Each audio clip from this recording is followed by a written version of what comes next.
کتنی رسوائی ہوئی ہے اس کے گھر والوں کی، اس کا باپ موت کے منہ میں چلا گیا ہے صرف تیری وجہ سے، اور اس سب میں تو نے مجھے بھی شامل کر لیا ہے۔ کتنی بےعزتی ہوئی ہے آنٹی اور مغیرہ بھائی کی، اور عرصہ کا اس کا کیا بنے گا؟ سارم کہتا جا رہا تھا۔ میں اسے شادی کر لوں گا، میں ماں کو سب کچھ بتا دوں گا، اس کے باپ کو بھی سب کچھ بتا دوں گا۔ حریرہ کا دل ڈوب رہا تھا، اور مغیرہ بھائی ان کا سامنا کیسے کرے گا؟ سارم نے کہا، سارم ابھی اس وقت عرصہ کو لے کر ہسپتال چلتے ہیں، میں سب کے سامنے اپنے جرم کا اقرار کرنے کو تیار ہوں۔ حریرہ نے کہا، اور ساتھ ہی اس کا سیلبہ جھٹا۔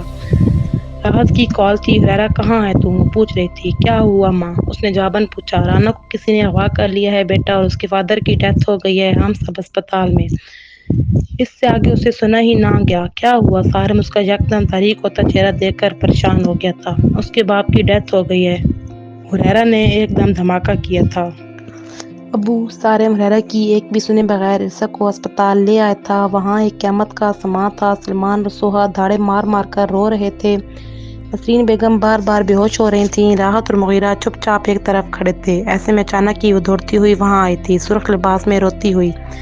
ابو! وہ جلیل صاحب کی لاش کی طرف بڑھی، لیکن نسرین نے ایک دم اس کا بازو پکڑ لیا۔ کہاں سے آئی ہے؟ وہ انتہائی غصے سے بولی۔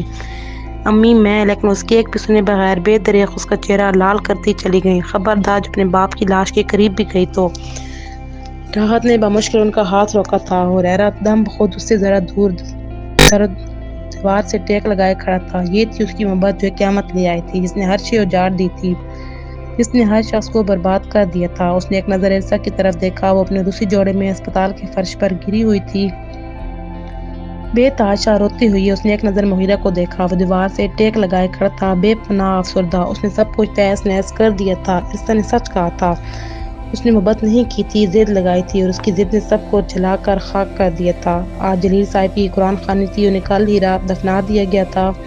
مغیرہ بس ان کے جنازے میں شریک ہوا تھا۔ اس کے بعد راحت کے بے حد اصرار پر بھی ان کے گھر نہیں گیا۔ حریرہ تو خیر ویسے ہی عرصہ کو منہ دکھانے کے لائق نہیں رہا تھا۔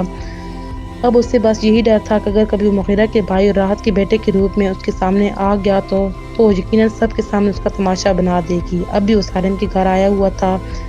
میں کیا کروں سارم؟ وہ سب کچھ کر کے اب ڈر رہا تھا۔ سچ بول دے، ابھی بھی وقت ہے حریرہ، اس سے پہلے کہ عرصہ کو تیرے بارے میں سچ پتہ چلے اور وہ آنٹی کے سامنے تیری ذات کی بخی اتھیڑے۔ سچ بول دے، سارم نے کہا۔ ماں مجھے قتل کر دیں گی، اور بھائی؟ وہ سوچ سوچ کر ہلکان ہوئے جا رہا تھا۔ ایک نہ ایک دن تو یہ ہونا ہی ہے نا حریرہ، جب تو عرصہ سے شادی کرے گا تب بھی تو سب کو پتہ چلے گا نا، تو کیوں نہ پہلے ہی سب کو سچ بتا دے، سارم نے کہا۔ حریرہ اسے دیکھ کر رہ گیا۔ اٹھ میرے دوست، ہمت کر، جو غلط کیا ہے اسے جتنا ٹھیک کر سکتا ہے کرنے کی کوشش کر۔ جا آنٹی کے پاس، انہیں سب سچ بتا دے، پھر دیکھا جائے گا۔ سارم نے اسے حوصلہ دیا تھا اور سر ہلاتے ہوئے اٹھ کھڑا ہوا۔ واقعی اسے ایک نہ ایک دن تو یہ سب کرنا ہی تھا۔ اپنی پوری ہمت جمع کر کے جب وہ گھر پہنچا تو وہاں ایک اور قیامت اس کی منتظر تھی۔ نسرین بیگم نے واقعی اسے جلیل صاحب کی لاش کے قریب نہیں جانے دیا، آخری بار ان کا چہرہ بھی نہیں دیکھنے دیا۔ وہ بلکتی رہ گئی، لیکن انہیں ترس نہ آیا۔ اگلے دن ان کی قرآن خوانی پر بھی اسے کمرے میں بند کر دیا گیا۔ وہ بس دروازہ بجا بجا کر روئے جا رہی تھی۔ جیسے ہی ان کی قرآن خوانی ختم ہوئی، نسرین بیگم کا ضبط بھی ساتھ ہی ختم ہو گیا۔ وہ لہرا کر سوہا کے بازو میں جھول گئی تھی۔ امی! اس کی چیخ سن کر کمرے میں بند رانا کی سانسیں بند ہوئی تھیں۔ سلمان انہیں لے کر فوراً اسپتال بھاگ گیا۔ انہیں ہارٹ اٹیک ہوا تھا۔ راحت بیگم کچھ دیر تو وہیں رکی رہیں، پھر کچھ سوچ کر خان انٹرپرائزر چلی آئیں۔ مغیرہ کی کوئی میٹنگ تو نہیں ہے؟ انہوں نے زہرا سے پوچھا۔ نو میم۔ وہ انہیں دیکھ کر کھڑی ہو گئیں۔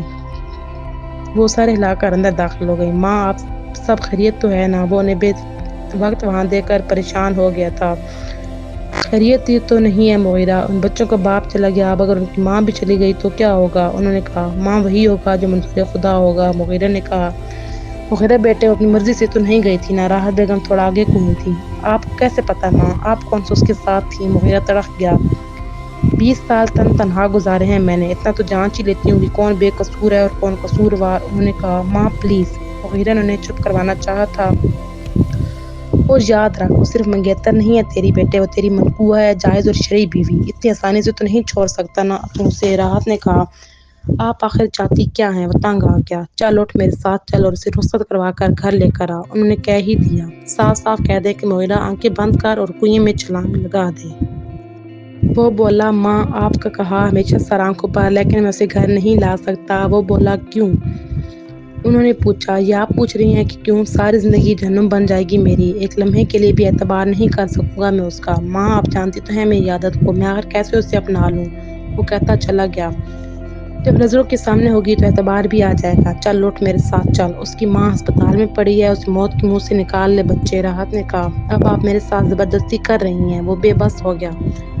ہاں میں کر رہی ہوں زبردستی، میں کر سکتی ہوں تیرے ساتھ زبردستی، راحت نے کہا۔ اٹھ میرا بچہ، جلدی کر۔ اٹھ کر کھڑی ہو گئی۔ ماں، وہ رونسا ہو گیا۔ جلدی کر۔ راحت نے اس کا بازو پکڑ کر اسے کھڑا کر دیا۔ وہ بدل نخواستہ ان کے ساتھ چل پڑا۔ یوں ہی اس کا بازو پکڑے وہ اسے باہر لے کر آئی تھیں، اس کی مرضی کے خلاف اسے لے کر ہسپتال آ گئیں۔ نسرین بیگم کو ہوش آ گیا تھا۔ اٹھیں بہن، ہمت کریں، میری بیٹی کو رخصت کریں، انہوں نے نسرین سے کہا۔ انہوں نے فوراً مغیرہ کے ستے ہوئے چہرے کی طرف دیکھا تھا۔ وہ بدستور چپ رہا۔ رانا کو اب کسی نے بھی نہیں اپنانا تھا، اس پر جو داغ لگ چکا تھا وہ بات ساری عمر دھل نہیں سکتا تھا۔ نسرین بیگم اگر اسے گھر بٹھائے رکھتی تو شاید سہگ کا رشتہ بھی نہ ہوتا۔ تو انہوں نے چپ چاپ رانا کو مغیرہ کے ساتھ رخصت کرنے کا سوچ لیا۔ وہ راحت اور مغیرہ کے ساتھ ہی گھر آئی تھیں۔ آتے ہی کمرے کے دروازے کو کھولا، کھینچ کر رانا کو کمرے سے نکالا۔